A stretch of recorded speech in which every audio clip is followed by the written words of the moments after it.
محترم د مسلمانانو د کمزورۍ یو سبب دا دی چې نن مسلمانان په هر یو شی کې د کافرانو سره مشابهت کوي، د هغوی په تعلیم کې، د هغوی په اخلاقو کې، د هغوی په اعمالو کې او د هغوی په قانون کې، د هغوی د قانون لاندې ژوند تیری. محترم د هغوی په شان خپل شکل او صورت جوړي، د هغوی په شان په عیاشۍ، شرابۍ او بدکردارۍ کې نن سبا ژوند تیری. او د مسلمانانو بعضې زنانه هغه د غیر مسلمو په شان به بې پردګۍ کې ګرځي.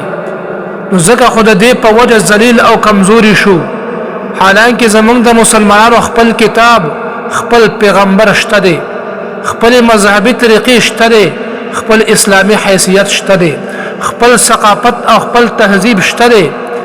ځکه محترم اسلام یو کامل دین دی او په دې کې مستقل نظام حیات موجود دی. په دې کې د مسلمانانو د ژوند د هر اړخ دپاره مکمل ضابط حیات موجود دی. په غم، خوشحالۍ او د ژوند په هرو مرحلو کې مسلمان غیر مسلمو ته محتاج نه دی.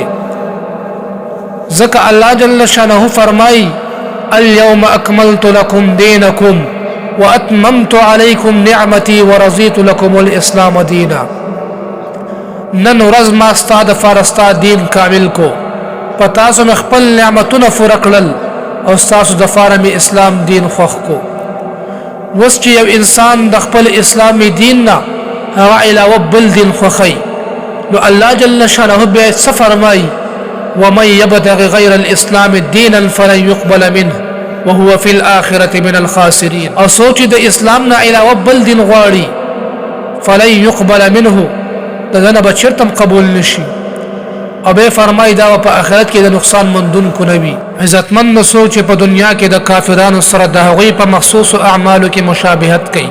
د قیامت په ورځ به د داسې خلکو حشر د هغوی سره کیږي.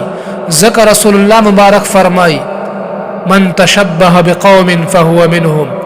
چا چې د یو قوم سره د هغوی په مخصوص اعمالو کې مشابهت وکړو، دا به د هغې ډلې نه شمارلی کیږي. ځکه د هغوی په شکل او صورت جوړولو سره د هغوی په ډله کې زیاتوالی کیږي.